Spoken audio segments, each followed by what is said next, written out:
Chris Madden had a great showing on Thursday night for night one of the World 100 feature. He came in second place to Jonathan Davenport, and he actually looked like he might have something for Davenport. Was able to diamond off of the corner, get past him going down the backstretch, and actually take the lead for a number of laps. However, he ran into lap traffic, and he got stuck behind Clay Stuckey, and he put the blame firmly on Stuckey as for why he did not take home the win. Roll this up over at stockcarreport.com. You can find the link in the description below.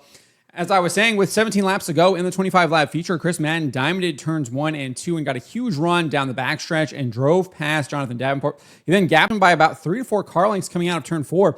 Madden would keep Davenport behind him for a handful of laps until he closed in on Stuckey. Working his way through turns 3 and 4, Madden attempted to dive under Stuckey, was running through the middle. However, as they were coming out of 4, Madden ran out of room and had to let off the gas, or he was going to T-bone Stuckey in the door. That allowed Davenport to dive underneath Madden going into turn 1 and then eventually pull past him and complete the pass going down the backstretch. Davenport never relinquished the lead after that and went on to win the race. We can take a look here at the excellent pass that Madden made on Davenport. It's going to be on the left of your screen here. Please stay green in that first one. Do we need one here? Possibly, yes. Madden's going to diamond off the corner. Madden has a run down the back straightaway for the lead. Dustin Jarrett into turn number 3. Jonathan Davenport slipped up ever so slightly coming off corner number 2. That opens up the door for Chris Madden, and as they catch the tail end of the field, you've got to...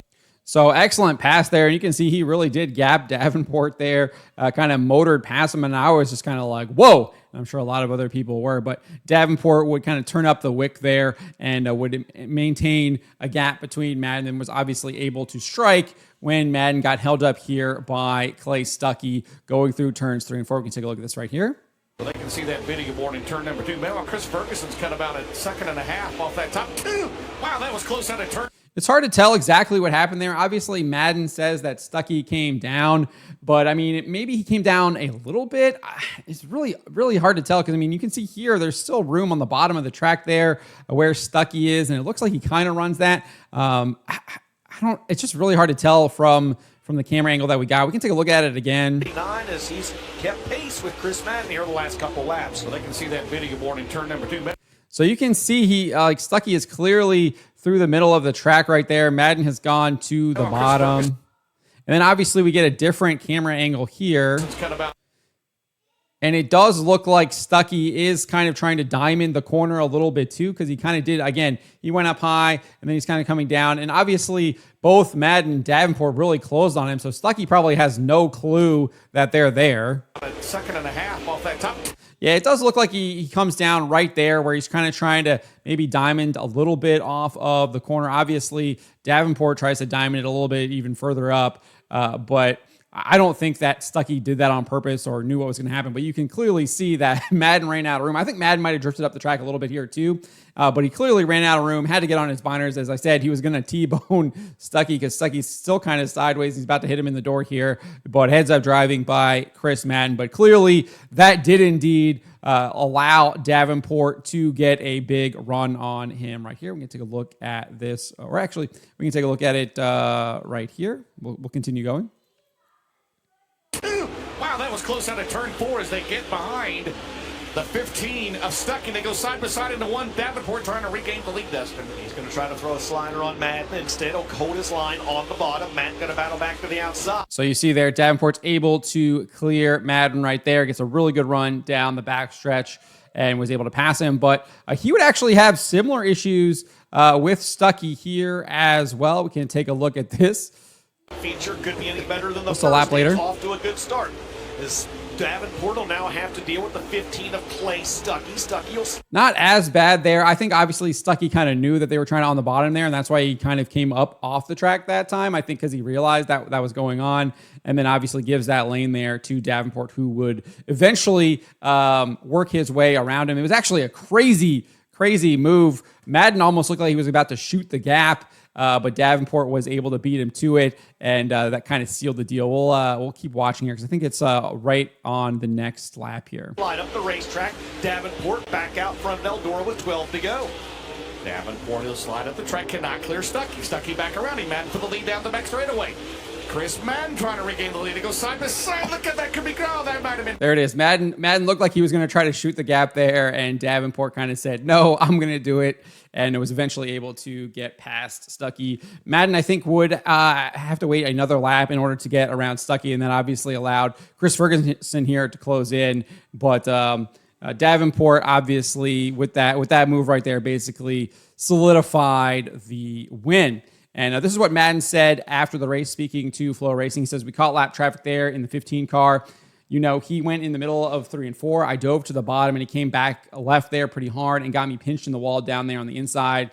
And JD was able to get another big run back at us and go back by us. So second again, we'll see what happens tomorrow, Saturday. But we got a really good piece right now. We're very close. I could have been a tick better tonight. Could have been a tick better right there. So I think we'll be just fine for the weekend.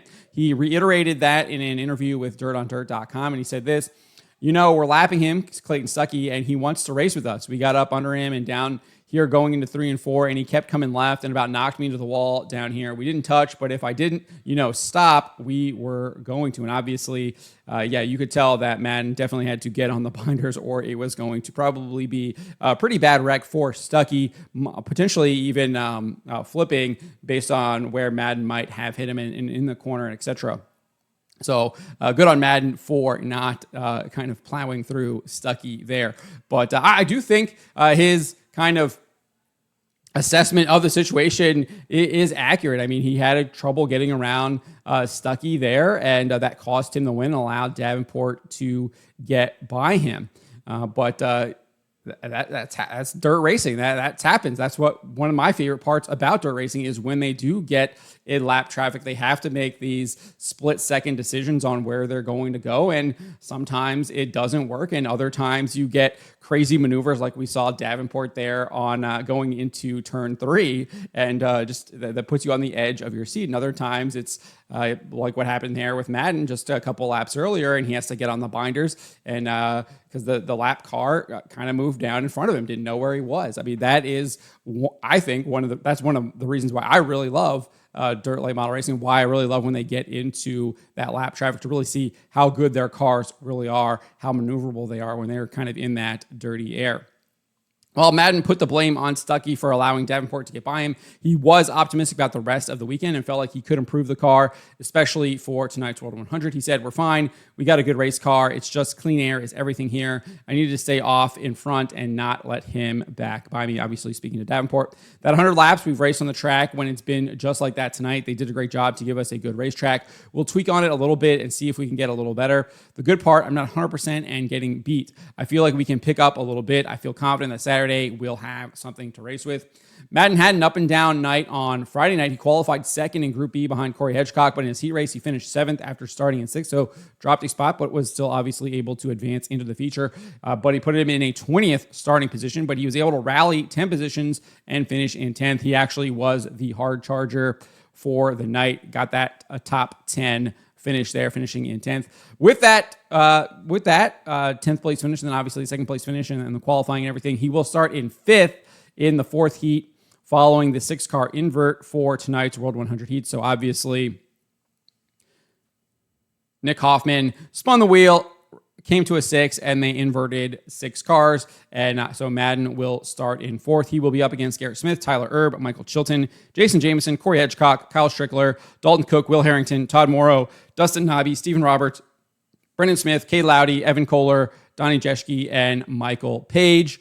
I definitely feel like he is obviously one of the favorites to come out of that heat and advance into the World 100. And he's definitely, I think, one of the favorites to challenge for a win based on what we've seen him do the past couple of nights. Obviously, giving Davenport a run for his money there, being able to get around him, and really put on a really exciting show on Thursday night. And then obviously coming from 20th to finishing 10th in just 25 laps last night, clearly has a good piece on it. And he, I think, will be a threat to win the World 100 tonight. And obviously, I think the favorite to come out of this heat race here that he will be in with Tyler Erb, Jason Jameson, Corey Hedgecock, Michael Chilton, Garrett Smith, Kyle Strickler, Dalton Cook, Will Harrington, and the rest. But let me know what you guys make of what Chris Madden had to say here about putting the blame on Clay Stuckey as for why Davenport was able to get around him and get the win on Thursday night. Let me know in the comments below.